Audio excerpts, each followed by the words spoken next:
सुप्रभात बच्चों। आज हम पर्यावरण में पाठ 15 का अध्ययन करेंगे और पाठ का नाम है आपातकालीन उपचार एवं घरेलू उपचार। पाठ का क्या नाम है? आपातकालीन उपचार एवं घरेलू उपचार।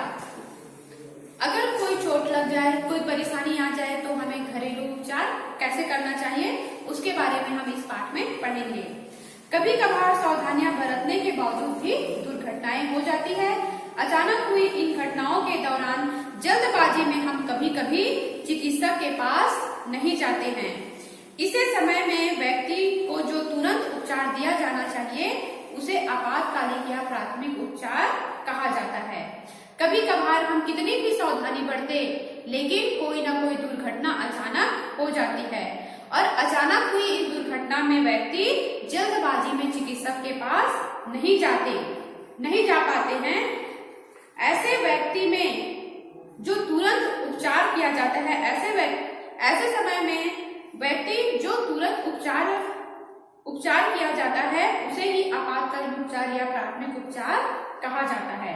उचित समय पर उचित तरीके से दिया गया प्राथमिक उपचार किसी व्यक्ति की जान बचा सकता है। तो सबसे पहले हम देखेंगे प्राथमिक उपचार पेटी। आपातकालीन उपचार प्रदान करने के लिए हमें प्राथमिक उपचार पेटी में कुछ आवश्यक सामग्री रखना चाहिए। हम तुरंत चोट लगने पर जो प्राथमिक उपचार देंगे उसके लिए हमें सामान रखना पड़ेगा, कुछ सामग्री रखना पड़ेगा। तो उसके लिए प्राथमिक उपचार के लिए हमें क्या क्या रखना चाहिए? रुई, एंटीसेप्टिक सॉल्यूशन, घाव पर बांधने वाली पट्टी आदि रखने चाहिए। इसके लिए हमें घर पर हमेशा एक अच्छी प्राथमिक उपचार पेटी रखना चाहिए। एक संपूर्ण प्राथमिक उपचार पेटी हम घर में रख सकते हैं। इसमें निम्नलिखित सामान होने चाहिए।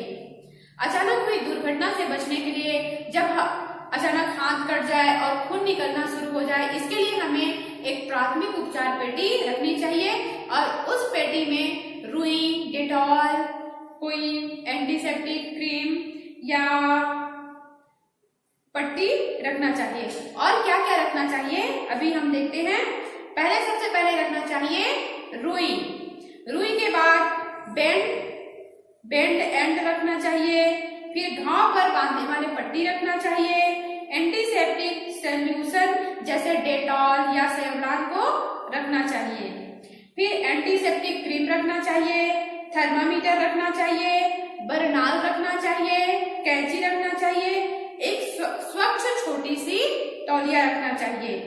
कुछ सामान्य बुखार मिटाने वाली एवं दर्द निवारक दवाइयां जैसे क्रोसिन एवं ब्रूफेन आदि रखने चाहिए। दर्द निवारक स्प्रे व क्रीम जैसे आयोडेक्स एवं मूव रखना चाहिए। प्राथमिक उपचार के लिए हमें क्या क्या रखना चाहिए? सबसे पहले तो रुई रखना चाहिए।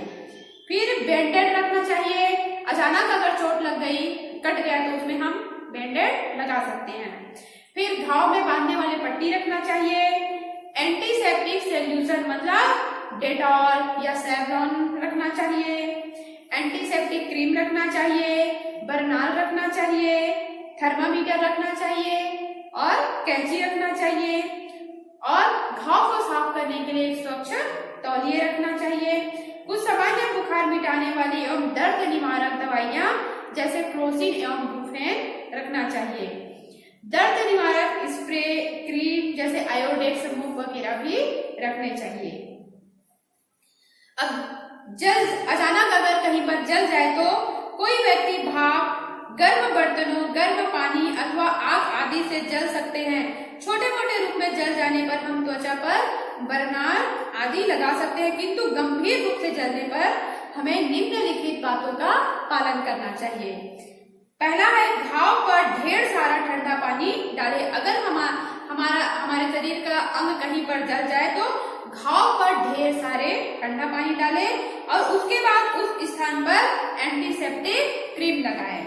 दूसरा, घाव के स्थान को रोगाणुओं से दूर रखने के लिए उस स्थान पर साफ स्वच्छ तौलिए रखें। तीसरा, उसके बाद उस स्थान पर बरनाल लगाएं।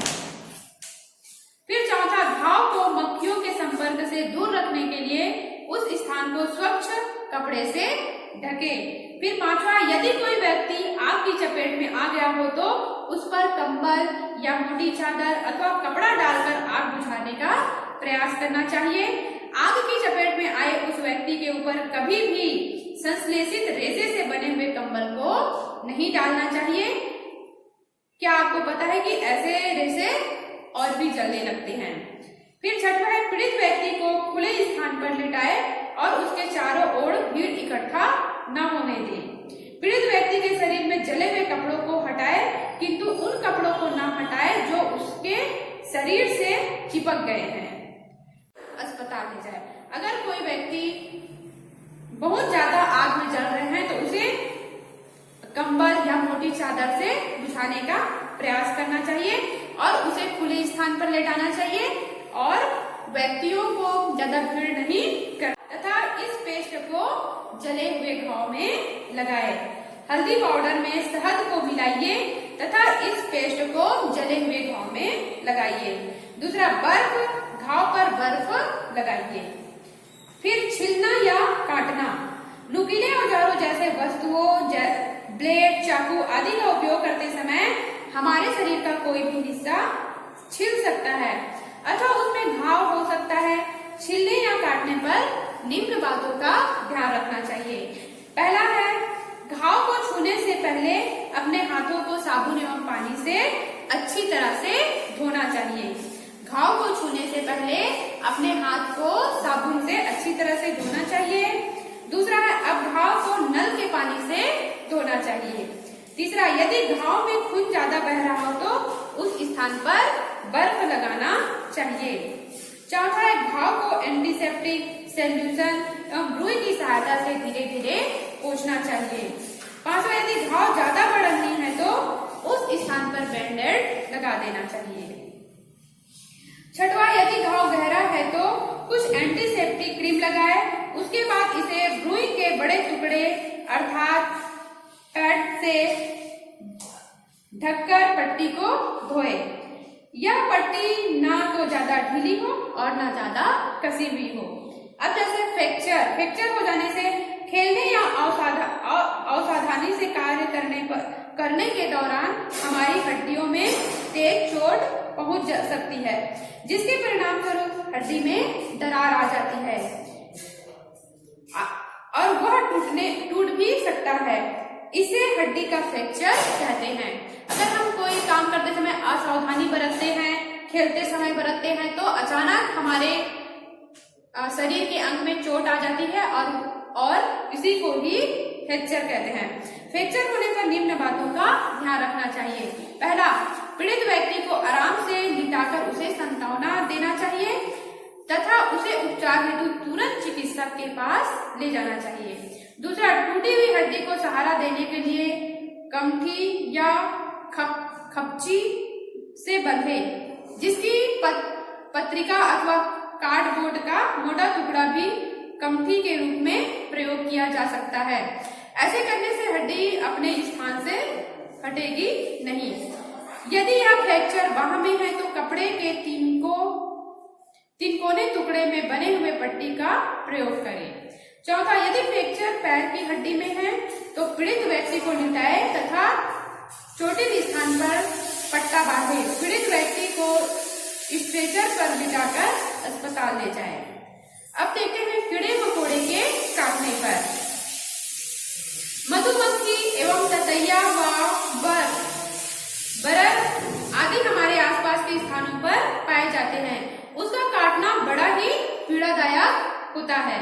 इनके काटने पर हमें निम्न बातों का ध्यान रखना चाहिए। पहला, पीड़ित व्यक्ति को सांत्वना देना चाहिए। दूसरा, डंक को हटाए।